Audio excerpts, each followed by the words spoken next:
देखिए एक प्रश्न दिया गया है, यह दो चर वाले रैखिक समीकरण युग्म का प्रश्न है। इसमें कहते 243 रुपया को 3 ऐसे भागों में बांटे कि पहले का आधा, दूसरे का तिहाई और तीसरे का चौथाई परस्पर बराबर हो, है ना। और ये दो चर वाले रैखिक समीकरण युग्म है। इसे हम क्या करेंगे, दो चर में बांटेंगे।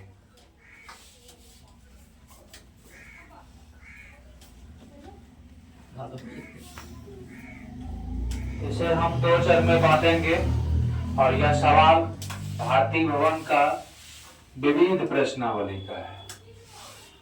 तो यहां से हम लोग मान लेते हैं कि पहला को प्राप्त हिस्सा x रुपया और दूसरा को y रुपया।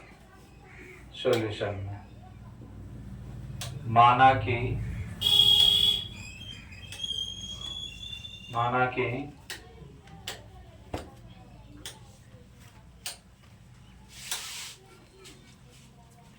तीन हिस्सा, तीन ऐसे भागों में बांटना है ना। तो पहला भाग हम लोग मान लेते हैं x, पहला भाग x रुपीज, और दूसरा भाग क्या मान लेंगे, y रुपीज।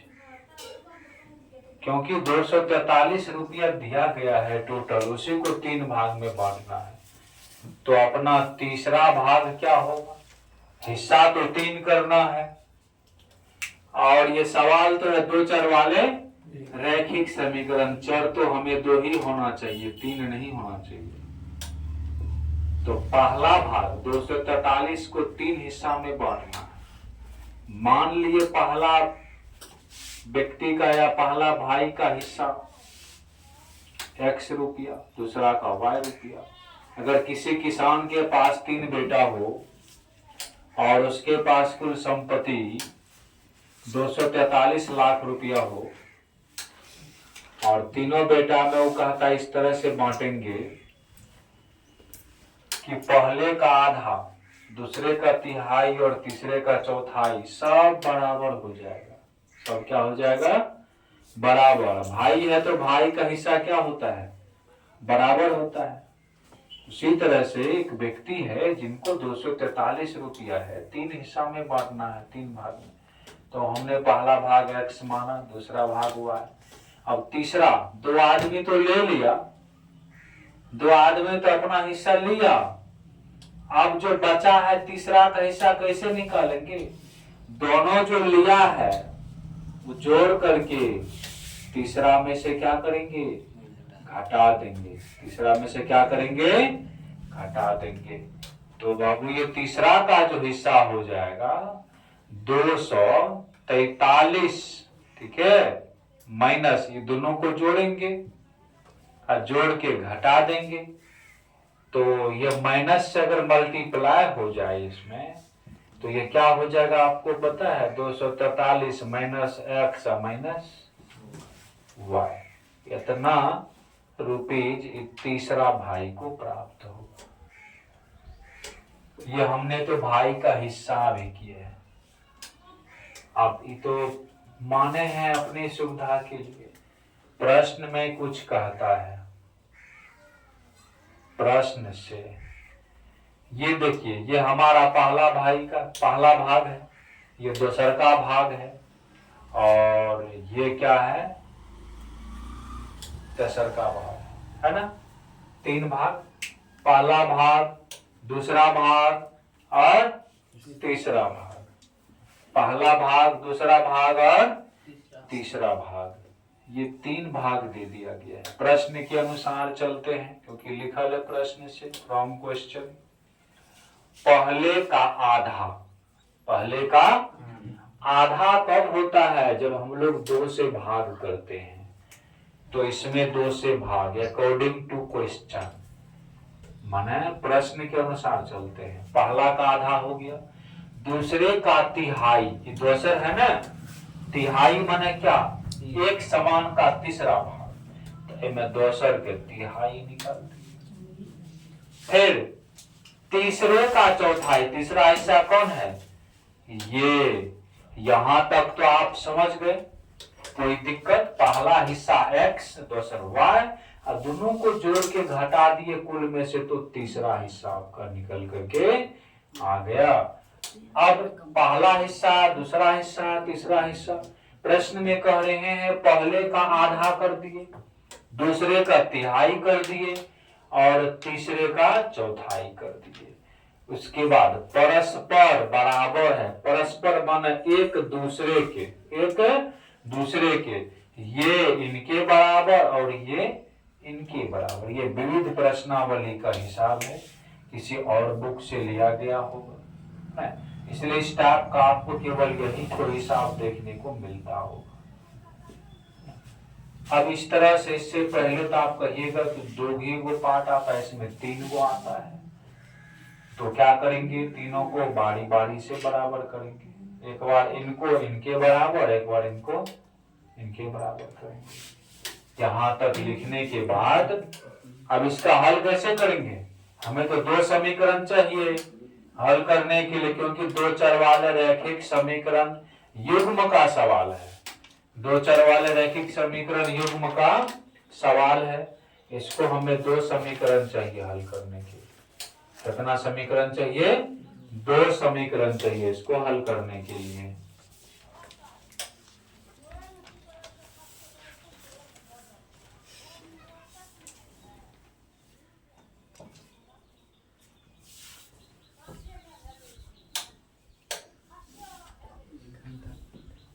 इसको हल करने के लिए 2 समीकरण चाहिए।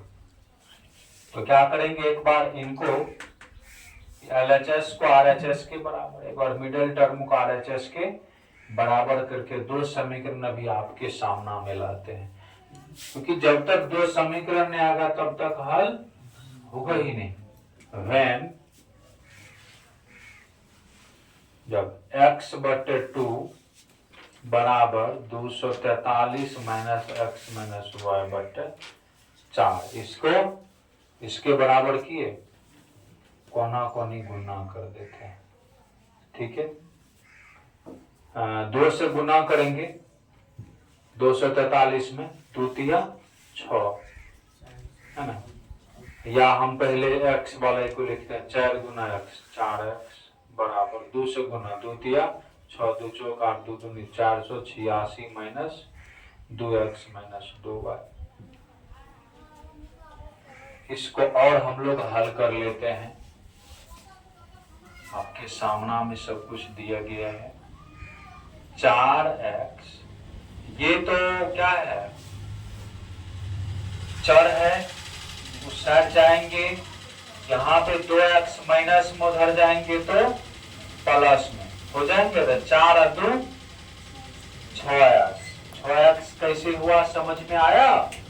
4x पहले से है, ये 2x इधर को माइनस में है, उधर जाएंगे तो प्लस में हो जाएंगे। तो 4 और 2 6, और 2y इधर माइनस में, उधर जाएंगे तो प्लस में 2y इज इक्वल 486। 2 कॉमन हो रहा है, 2 तिया 6, 2 एकम 2, तो हम लोग कॉमन मार लेंगे तो काट देंगे तो क्या होगा? 243, यानी 3x प्लस y बराबर 200। इसको हम लोग क्या करेंगे? समीकरण 1 मानेंगे, क्योंकि हमें 2 समीकरण चाहिए तब हल पॉसिबल है। अगेन यही काम ना फिर हम लिखेंगे करेंगे, या व्हेन, अगेन छोड़िए, व्हेन लिखिए, फिर व्हेन।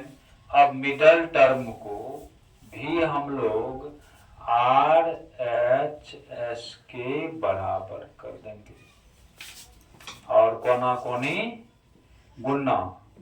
तो जैसा कि आपको पता होगा 4 गुना y 4y, कोना कोनी गुना करने के लिए जानते होंगे।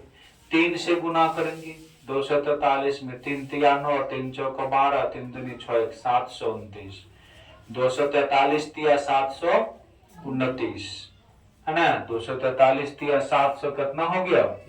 29। अब यहाँ 3 से गुना कीजिए, प्लस माइनस माइनस, 3 गुना x 3x, plus minus minus 3y। ठीक है, अब आपको जैसा कि पता होगा चर राशि को इस साइड रखेंगे और अचर को उस साइड भेज देंगे। तो x वाला इधर एक ही टर्म है, माइनस में इधर लाएंगे तो बाबू क्या हो जाएगा प्लस में, 3 माइनस में इधर आएंगे तो प्लस में, तो 4 और 3 क्या गोवा है 7 गोवा है बराबर 729। कॉमन तो है नहीं इस बार जो कॉमन लेंगे, तो इसको समीकरण 2 मान लेंगे। अपने पास 2 समीकरण है, दोनों समीकरण को हल करेंगे और संयोग ये है कि यहाँ भी 3x और यहाँ भी 3x बिना गुना किए, है ना, एक चर यहाँ पर लुप्त हो रहा है, अगर घटा देंगे तो ये तो बढ़िया बात है ना। यहाँ लिख देंगे समीकरण 1 और 2 को हल करने पर, 1 और 2 को हल करने पर, यहां से जो हल करते हैं यहां पर हम देखते हैं,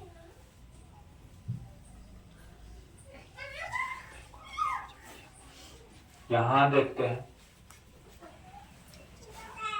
तो पहला समीकरण 3x प्लस y बराबर 243 और यहाँ 3x प्लस 7y बराबर 700,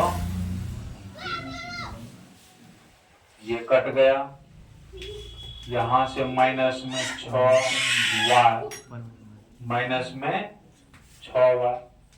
अब 729 में 243 को आप घटा दीजिए तो 9 में से, है ना, 9 में से 3 गया 6, और यहाँ तो घटेगा नहीं, 12 में से 4 गया 8, 6 में से 2 गया 4, 486।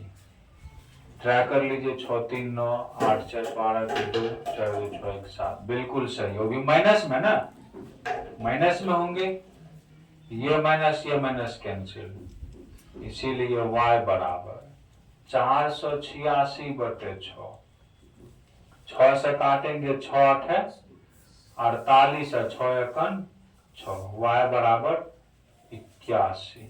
ठीक है, y बराबर क्या आया 81। y बराबर 81 जो छोटा समीकरण है उसमें डाल दीजिए, एक ही लगता है ना। y बराबर 81 समीकरण 1 में रखने पर,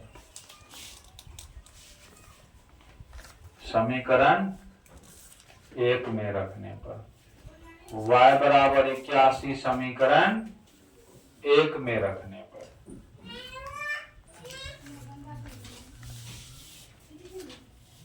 समीकरण 1 में रखेंगे तो 3x ऐसे ही छोड़ देंगे और y का मान क्या रखना है 81 बराबर 243।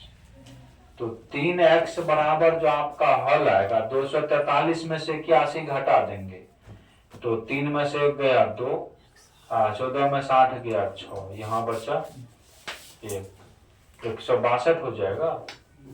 2 1 3 8 6 14, तो बाकी 1 1 2, सही है, 162 हो जाएगा।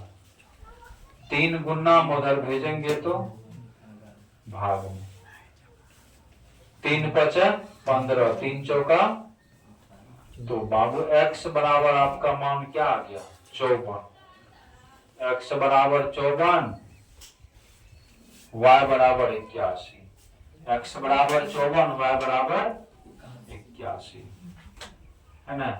तो अभी जो आया होगा तो एगो को 54% मिला होगा, एगो के 81 मिला होगा, और x y को जोड़ कर में से घटा देंगे तो तीसरा को मिला होगा, इसको मिला होगा, तीसरा को मिला होगा। तो इसमें पहला को जो मिला होगा यहां पर लिख देते हैं, है ना, इस जगह पर 9 पहला भाग, दूसरा भाग और तीसरा भाग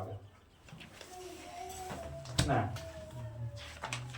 पहला भाग x बराबर 54, दूसरा भाग y बराबर 81 और तीसरा भाग 54 81 को जोड़ेंगे तो ये हो जाएंगे आपको 4 1 5 8 5 13 135 है। 4 1 5 8 5 13 135 243 में से 135 13 में से 5 गया 8 यहाँ 3 में से 3 गया 0 है ना 108 है ना। तो एक हिस्सा जो 108 निकलता है, एक हिस्सा 81 निकलता है और एक हिस्सा क्या निकलता है 54 निकलता है। इस प्रकार से आप पहले ये बीच वाला इस तरह से ये लिखिएगा, तब इस साइड वाले लिखिएगा, उसके बाद ये वाला जब हो जाएगा तब ये वाला। इस प्रकार से इस प्रश्न का हल निकल